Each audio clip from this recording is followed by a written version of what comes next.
Oh,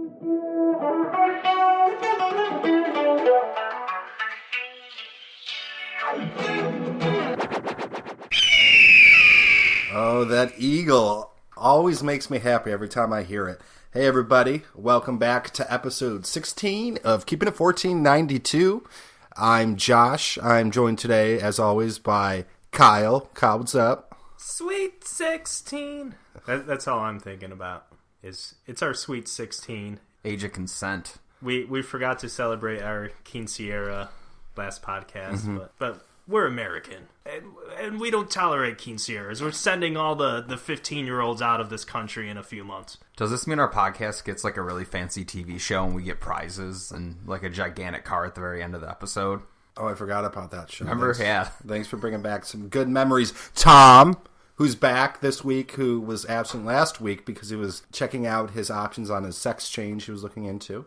Yeah, I was in the Poconos, or the Pokes, as it's called for short, which means Kyle's now the only person that has not missed an episode. He's our Iron Man. Wow. And I feel like if you guys voted a few weeks ago, or at the start of the podcast, you would have thought I would miss the most. But here I am. Yeah, I really would have, but that's how it works. What, Tom, you take more vacations than anybody I fucking know. I go away Memorial Day, July 4th, and Labor Day. What did you do in the Poconos? Hung out, went to a Amish farmer's market, drank some beverages, ate some food. Do the Amish and the Pokes have like bedazzled farmer hats? No, pretty much your standard like farmer's market around here if you went to an Amish market. One guy had a super big beard though, you'd have been proud. It was literally like a good foot down. You gotta be careful though, because I hear they're all in the mafia. They'll gun you down because guns. There was that one show on the History Channel called Amish Mafia. I don't know if you guys saw it. It was like a season or two. That's what Kyle was alluding to. Yeah, and my father really liked that show. And guns, fun fact, they don't require electricity. No, and I didn't know if these people were Amish or Mennonites, so I don't know how. You know what I really feel bad for the Amish is that they can never listen to the song Electric Avenue. That's a terrible. They do their. I'm sure that song is what converts a lot of young Amish. when the Amish go on their broom hushka, which is when you go out into the sinful world and see if you don't like being Amish. Jebediah, you think you've had it all, but listen to this. One of my favorite parts about it was because I was in Pennsylvania, so these were actual like Pennsylvania Dutch Amish people, like the OGs. So they had the straight up, Amish accent from Pennsylvania, like heavy with the German and the Quakerness in it. Yeah, it's pretty fulfilling. Well, Tom, it's an untouched market for you. You're a single guy. You maybe meet a nice Amish woman, tend her farm, if you know what I mean. Yeah, I couldn't do it. I couldn't give up all this. Everything before my eyes. Recording a mildly successful podcast in a dingy basement. Yeah. I have to go back home. I have a podcast to tend to. And do you see me being able to plow 40 acres? No, Tom. I don't. No, to be honest with you, I don't. But I'm glad I think you've actually hit the Guinness Book of World Record for most vacations taken in a year. I don't know if most Most people Tom, take 3 vacations. It's very like common to go away for holidays. It is. He's like a Spaniard who takes siestas. He's went to North Carolina more than I've went away this year. I went to North Carolina twice. Okay. This year, and if in November you could say 3 times, I think. Yeah, I don't go away for Thanksgiving or Christmas. The traditional holidays people go away for. I'm just saying you got to be careful because I think you're about to be smited by God, and that's not going to be cool. And how many times do you go away for concerts a year? Tom, I do work usually 52 weeks out of the year. On average, this year I got about 20 vacation days, so I used them.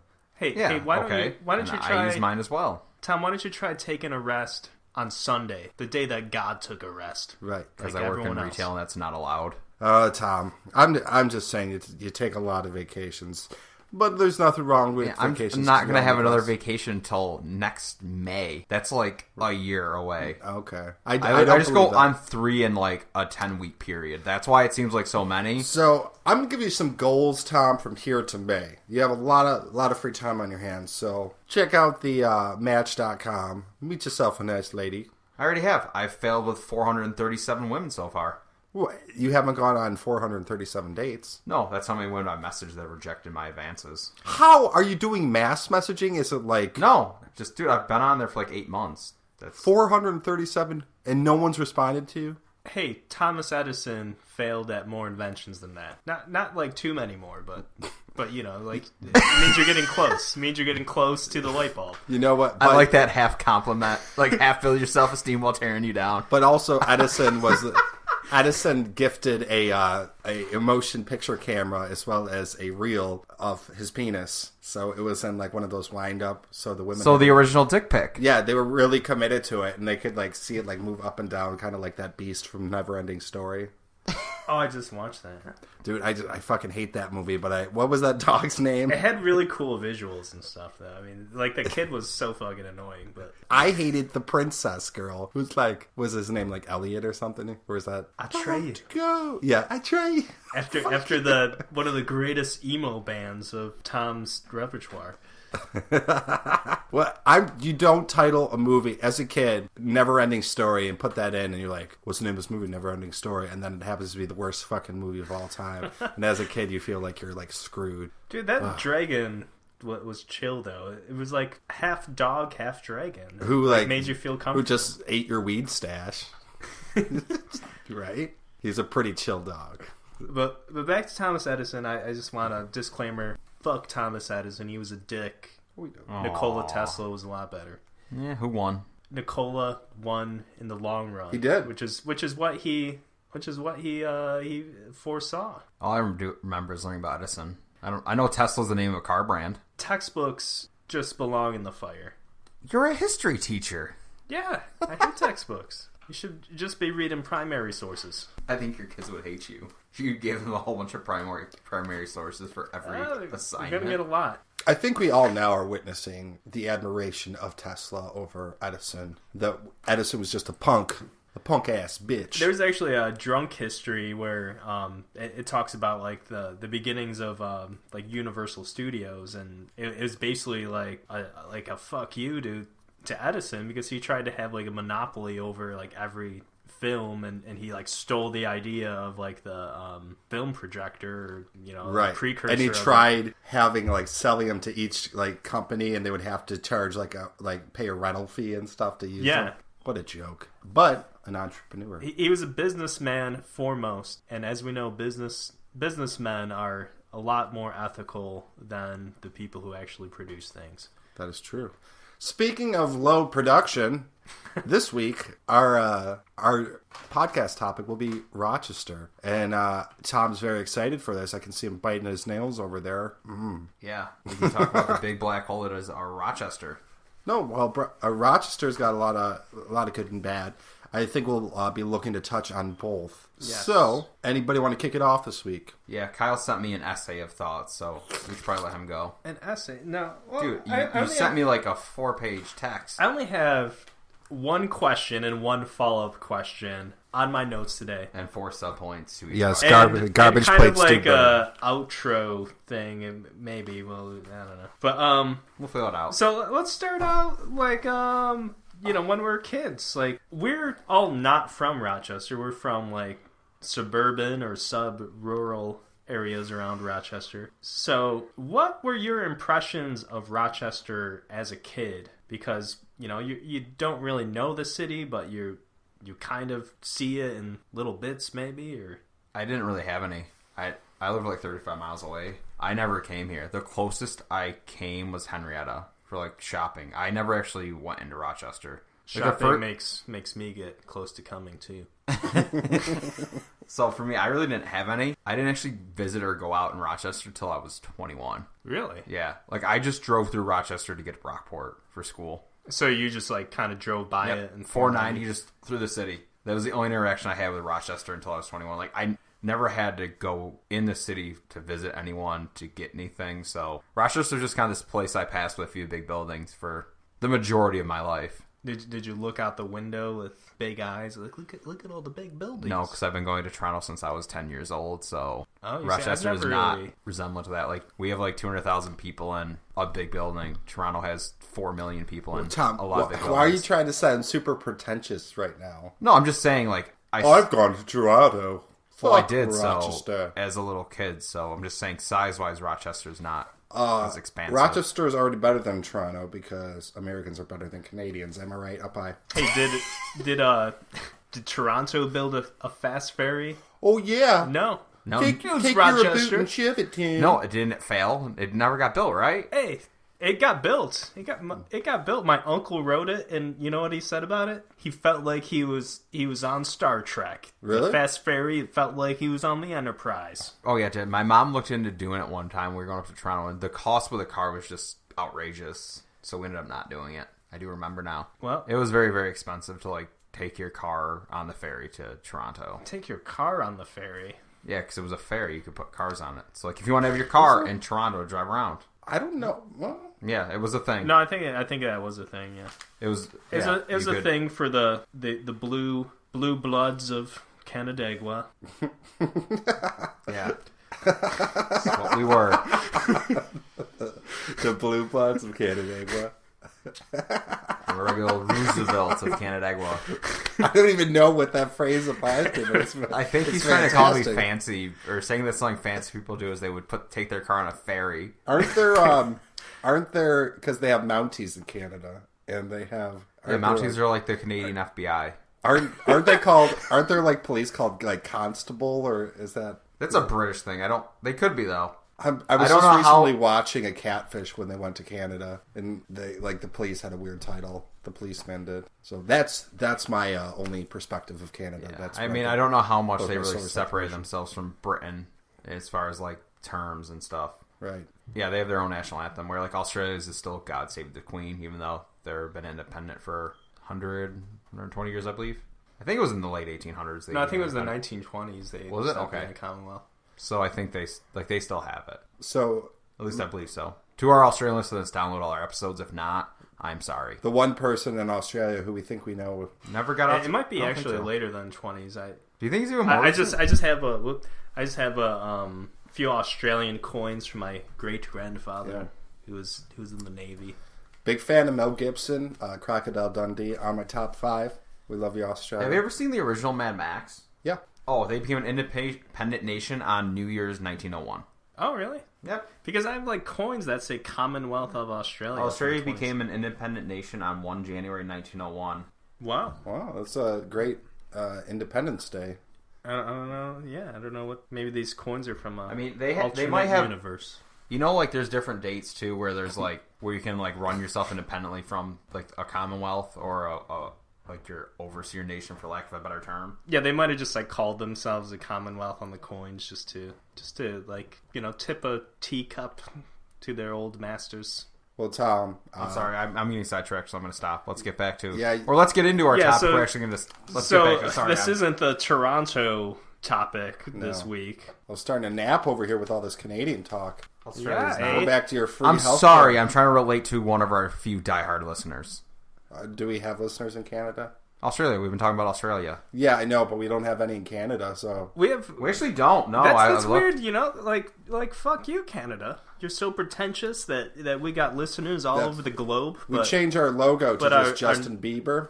There we go. Our neighbors to the north, no? Maybe we have to embark on a concentrated marketing campaign in the Great White North. We should go to Toronto because I've never really been... I've been, in a hotel in Toronto, and I've never really seen it.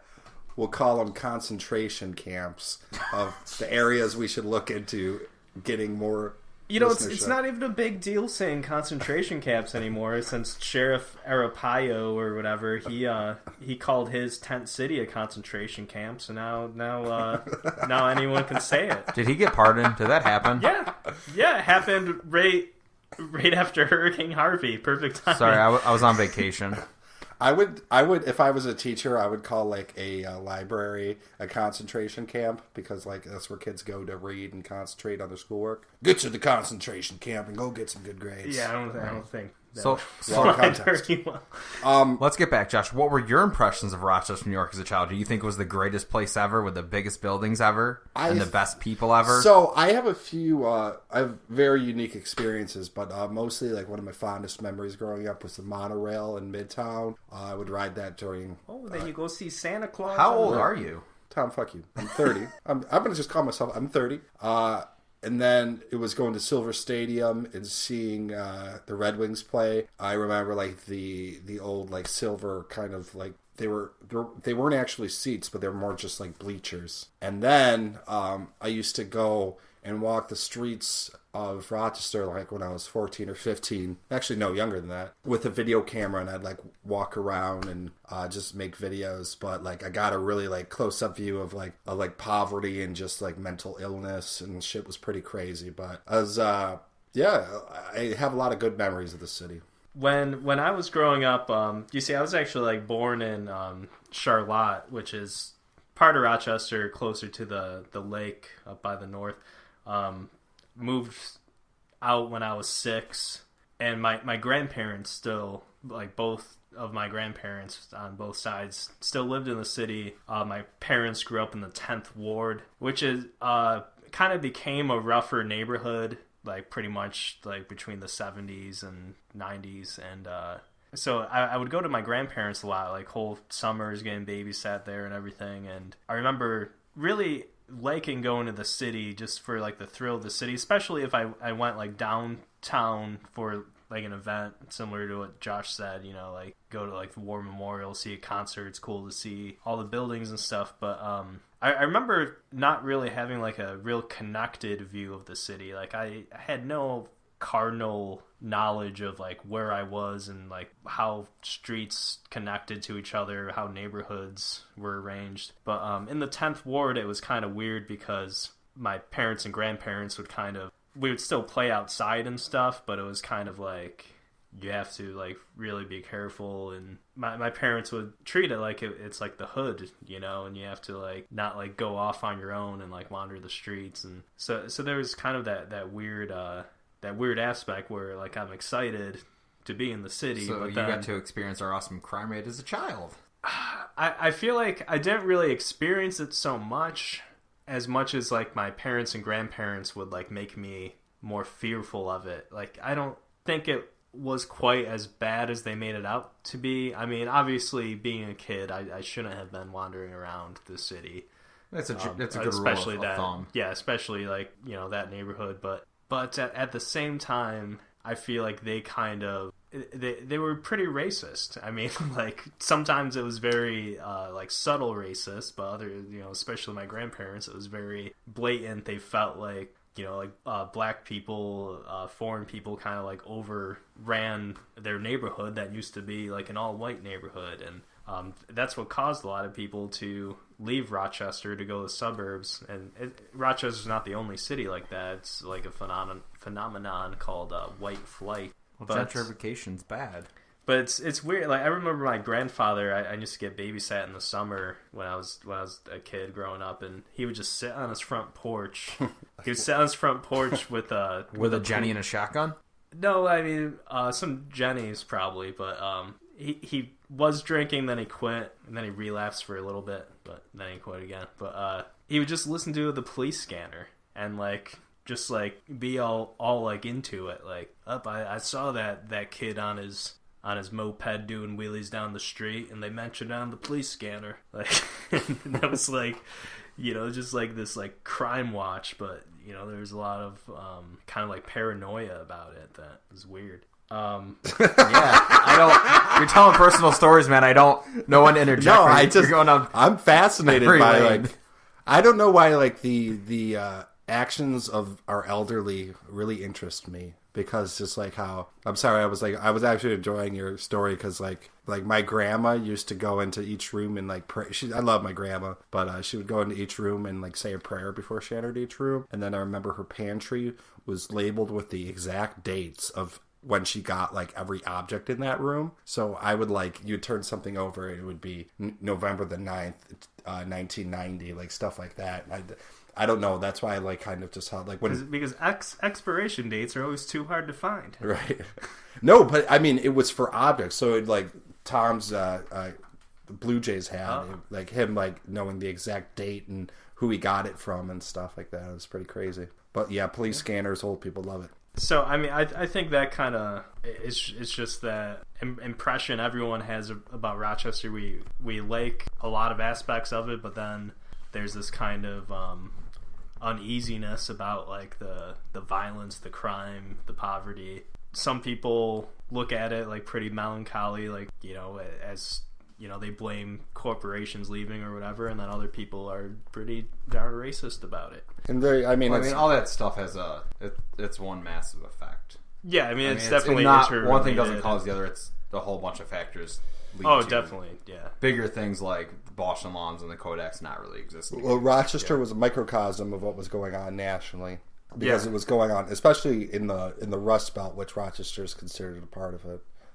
Just with all businesses up and going, but we're now seeing a point. Detroit, Cleveland, Buffalo, but even like places like Pittsburgh are Pittsburgh's thriving at the moment. I know they're a bigger city, but they found ways to, you know, make things work. And I mean, I think what Kyle was going on is like, we witnessed, especially now, we're more on an upswing, but we witnessed the downfall of the city, because this was we're still one of the largest cities in the state, even in the nation. We're in like, you know, like top 50 maybe, or sorry, there's a let me set up a scene for you. There's a car horn honking, and like, in our viewers, please close your eyes and picture a car horn honking, and then ask yourself, why are they honking so loud?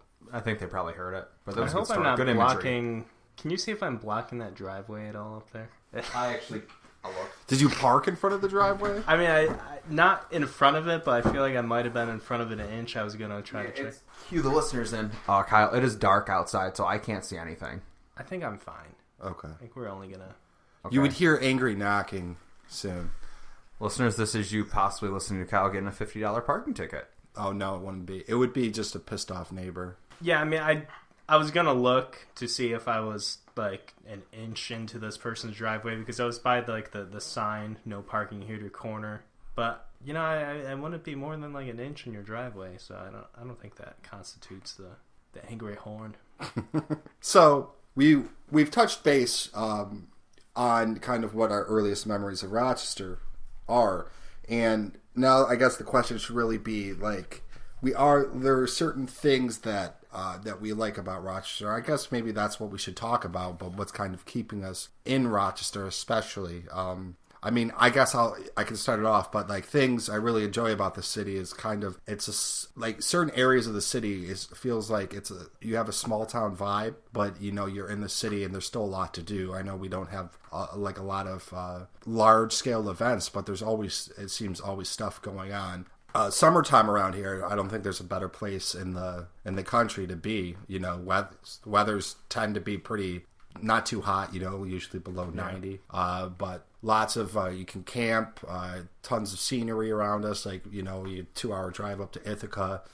Obviously, we have a bunch of sports. I know Kyle doesn't like sports, but then I'm a big concert guy, tons of concerts to see. And Rochester is known as like a festival city, because we always have those lame little arts festivals every freaking weekend, which I guess is a part of its charm, but you know, it is what it is. But what are some things you guys like about the city? Thomas? I don't really go on Rochester. I mean, I go out with you guys on like a Friday. Dude, I don't... He shuts these things down. I don't... Canada's better. Dude, I don't do things really. Like, I work...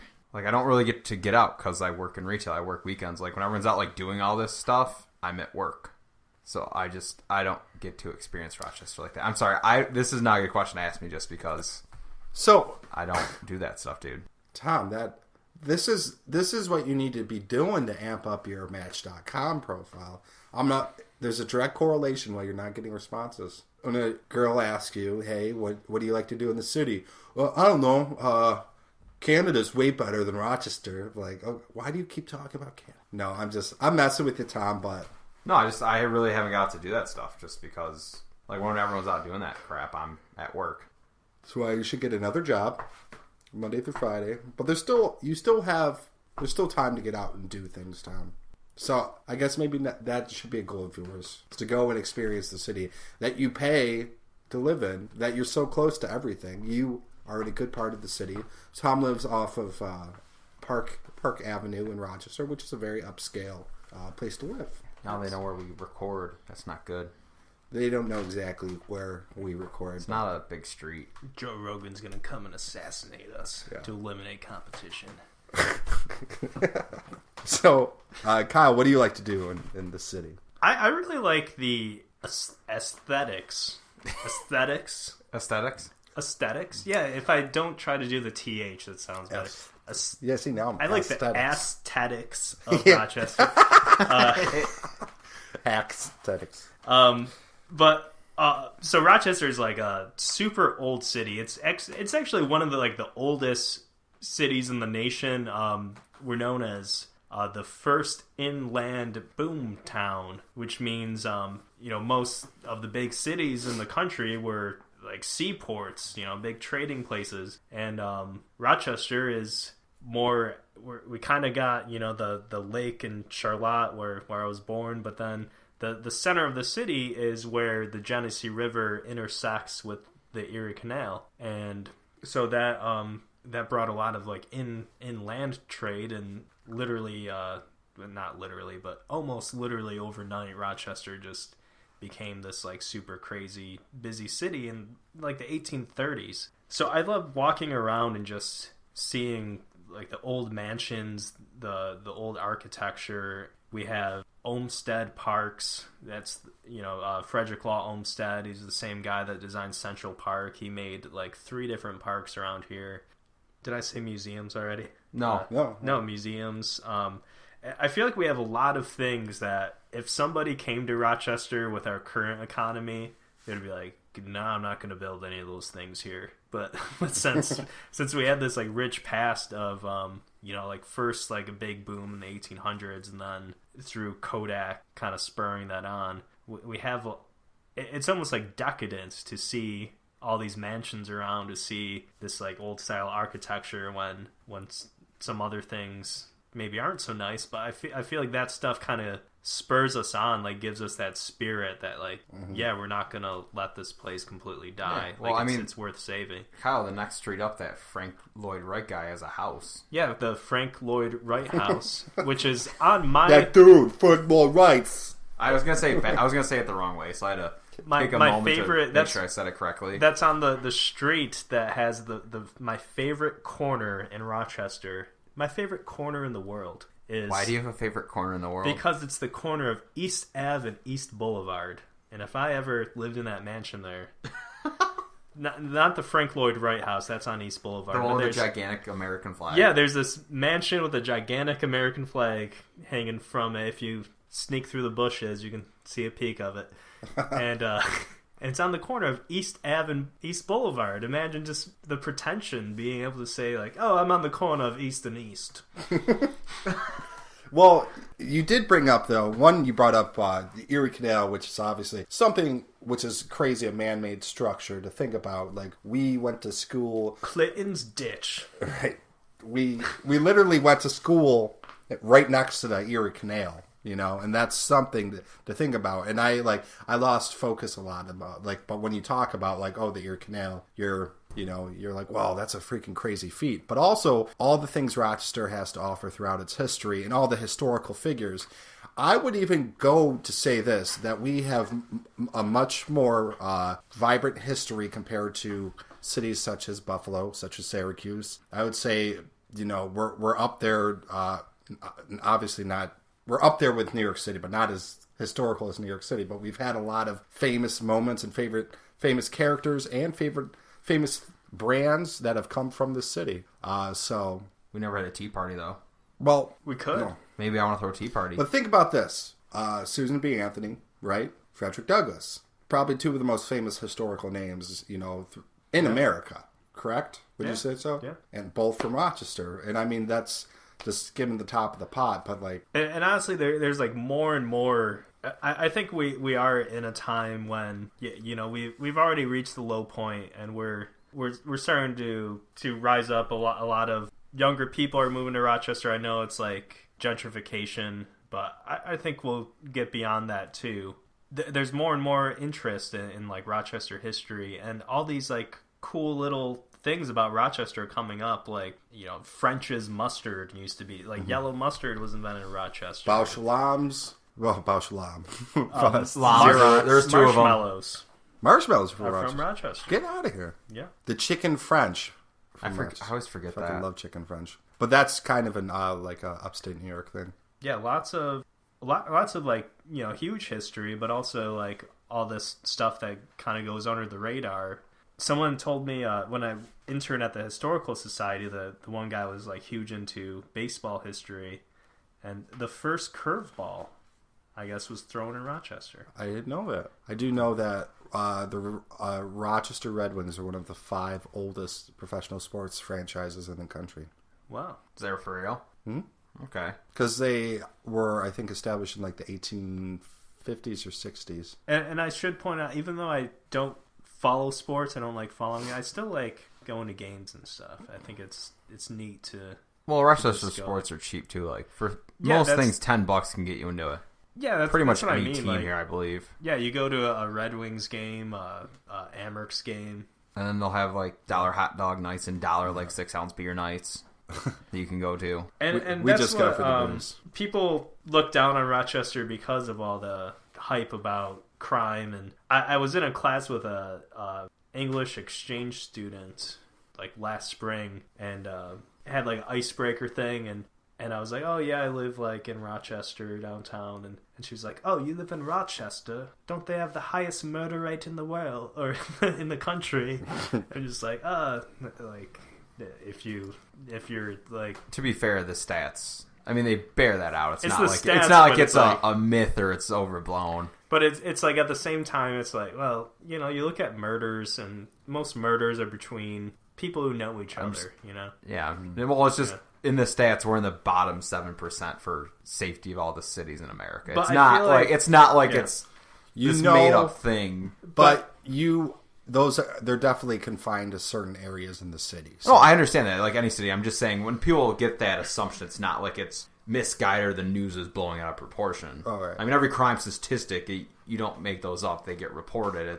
I would say on average, there's probably about 1 shooting a day. Yeah, probably. I think part of it is, you know, because that's like murder rate per capita. I think our size highlights our biggest problems, whereas larger cities, those problems kind of get more swept under the rug. Right. Yeah. For reference, for our 3 listeners that don't live in Rochester, probably, and Australia, Rochester's city is 210,000 people. So in terms of city, it's not massive or sprawling. Part of what makes Rochester seem bigger is we do have... Well, with the metro area, like all the big... Like, because Greece and Henrietta are cities unto themselves. Yeah. So when you start talking metro, we're like 780,000. And that's kind of...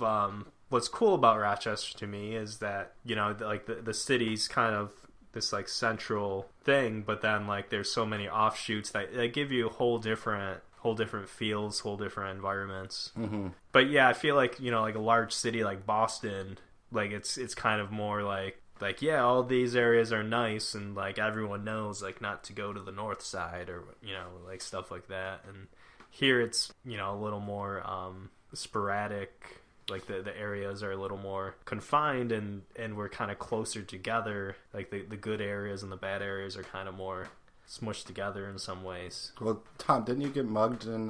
Yeah, I'm a victim. I got mugged like East Ave, right? Or where? No, it was like a 5-minute walk from here. It was right on the other side of Culver. It was in a nicer part. So I guess that's an exception. Yeah.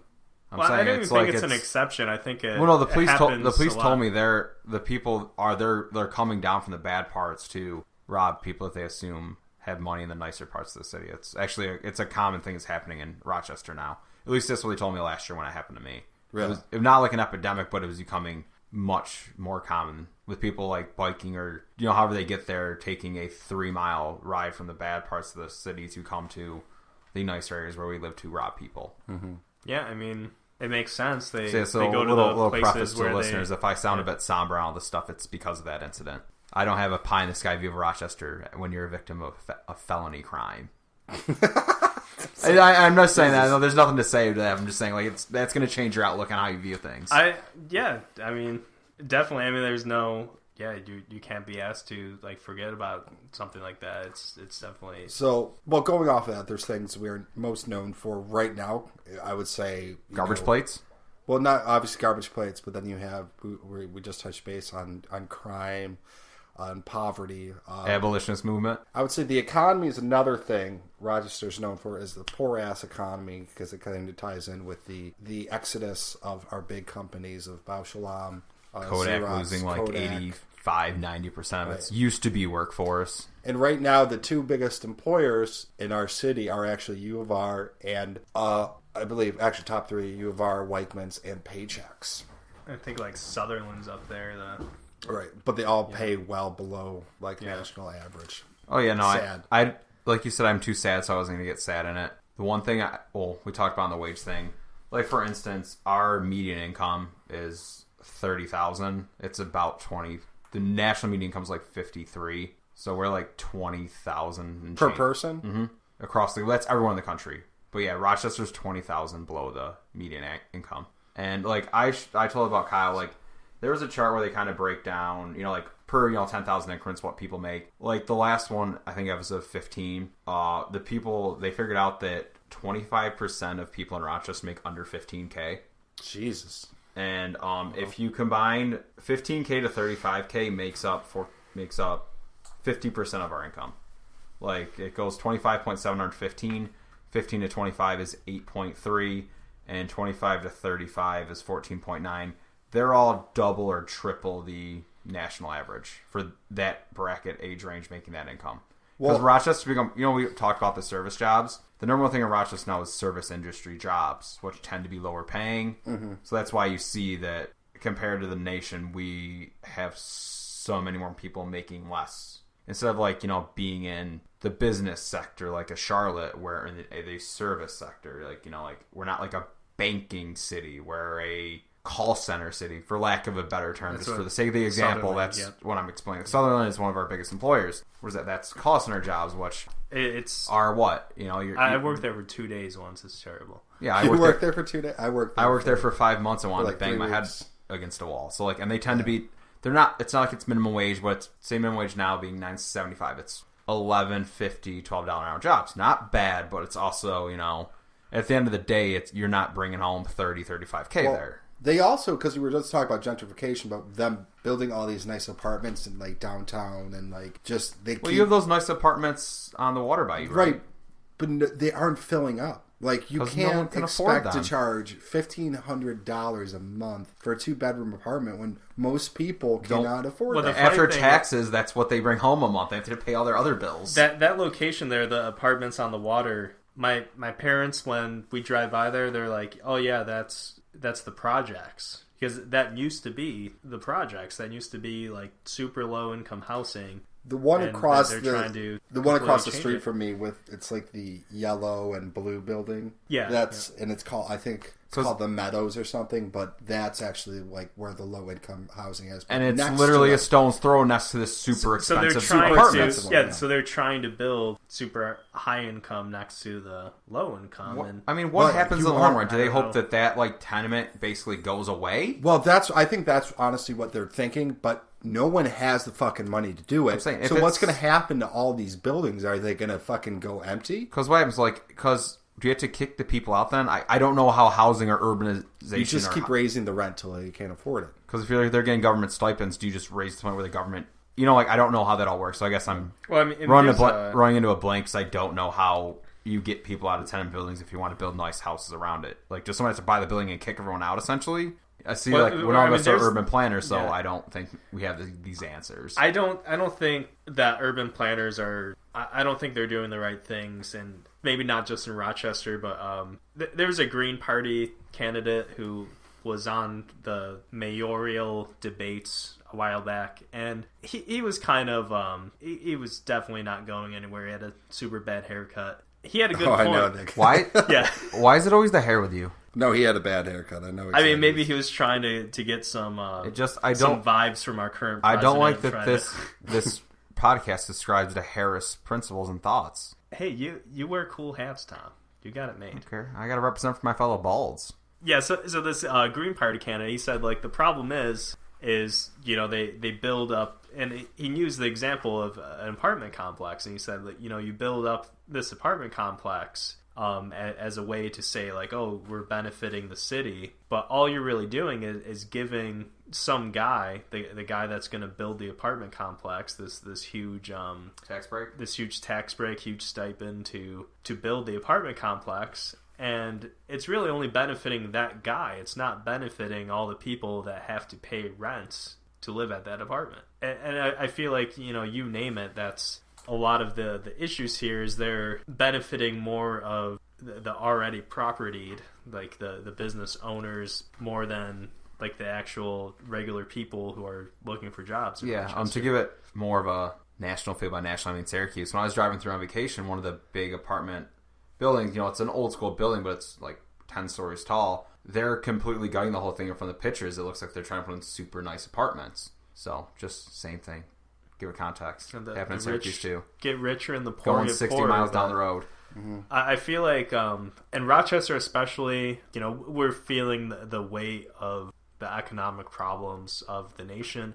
But in the cities that are thriving right now, I feel like it's all kind of in a bubble that will burst eventually, because they're not really concrete things they're making money on, or not concrete things they're giving people to do for work. Well, you mentioned that because we're doing all these things, but we don't have the money, like financial backing to support most of these grand ideas. Like, you're going to need more, more companies, more business to come up. That's the thing, like, if you want, like, for example, let's take the median income from a very base standpoint. If you want to raise the median income, you want to get better workers who are going to command a higher salary. What companies are moving to Rochester? They're going to commit, millions upon millions upon millions of dollars to get that workforce here. Well, you need a new business that's going to, have the money and the industry to support it. I'm sorry to always go back to this, but I believe it's going to be the marijuana industry once our state understands that cannabis is the way to go. I mean, what are the few industries making money right now? It's more viable than a lot of other things. Right. What's profitable? So many different products you can create. Not just for marijuana's smoking. Profitable. Gambling's profitable. Right. But you can argue if there's pros and cons to each. But what else besides that? The healthcare industry, which we already have a ton of. What did people love doing during the fucking Depression? They loved drinking, and wasn't drinking illegal. Well, look at what business just had like a renaissance. Genesee Brewery. Well, I mean, the Kennedys were bootleggers before they were presidents. Right. Yeah.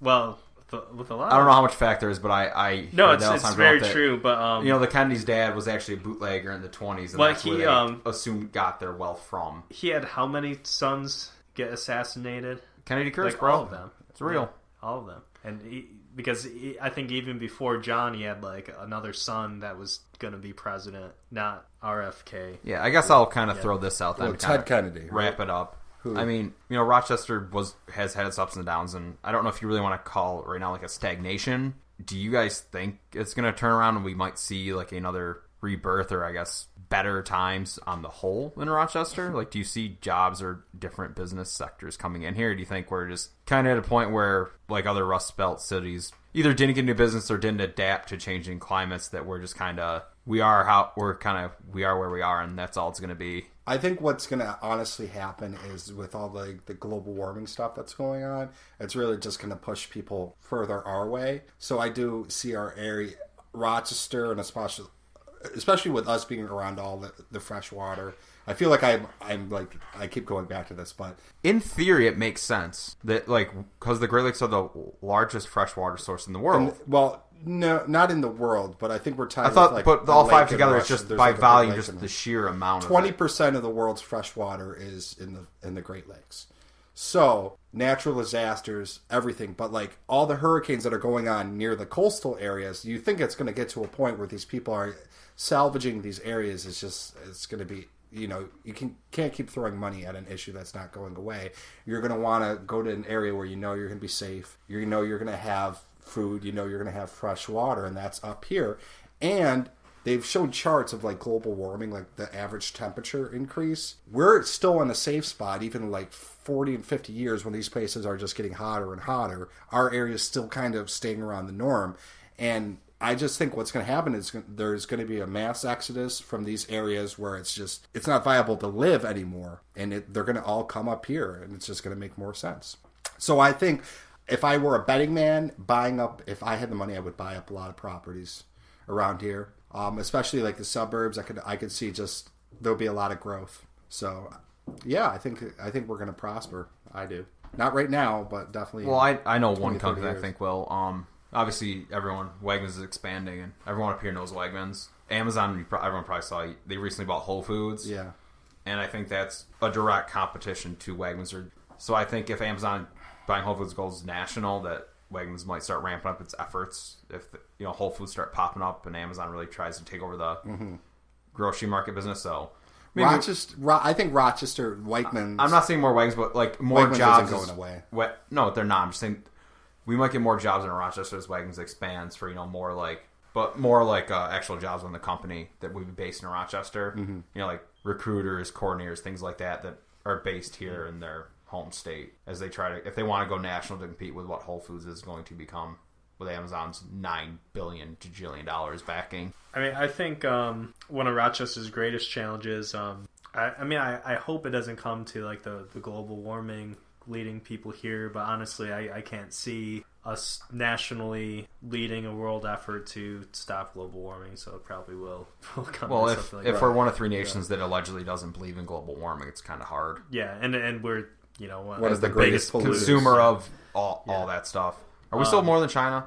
I think us and China both do our damage. But China's actually doing stuff to China's actually investing in renewable energy and all that. I think they're actually as one of the, if not the biggest polluter, China's also the biggest investor in alternative energy. Wow, imagine if we did that. Yeah. And actually recycled efficiently. Yeah.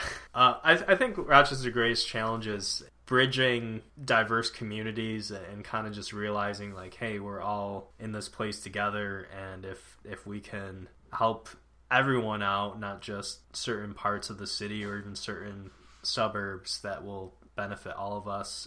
I feel like we're still supremely racially segregated, even compared to like southern cities and stuff. We're still extreme segregated, and I don't really know what's going to bridge that. I don't think gentrification will help. I think it's kind of pissing more people off who felt like they already had a stake in a alright community, but something's got to be done, because I mean, you looked at the stats, like African Americans in poverty are getting hit a lot harder, right, than. Yeah, the graphs and the total numbers, so I didn't get a percent. We still have a 33% poverty rate across as a city in general, which I'm sure has to be extremely high. I don't know what a standard poverty rate is, but I know 33% can't be good. Yeah, and I think there's too many people. But that fits in line with the 25% of people making under 15K. I think there's too many people who are racist in different degrees, and even at the lowest degree, they're blaming people on welfare for being lazy and whatnot. And it's, look at the city as a whole, and you'll see that they're just basically in the wrong place at the wrong time, and things will get better, but only if we see our interconnectedness in this place. Yeah, I think that's a good place to leave it on a happy note. Coming together. Anyone have anything to say before I do my patented, infamous outro? Nope? Okay. Well, everyone, thank you so much for listening to Keeping It 1492. Like us on Facebook. You can find us on Twitter. You can listen to us on our website. We got on the SoundCloud, the iTunes, and we are now on YouTube. Have a good night, everyone. Eagle me out.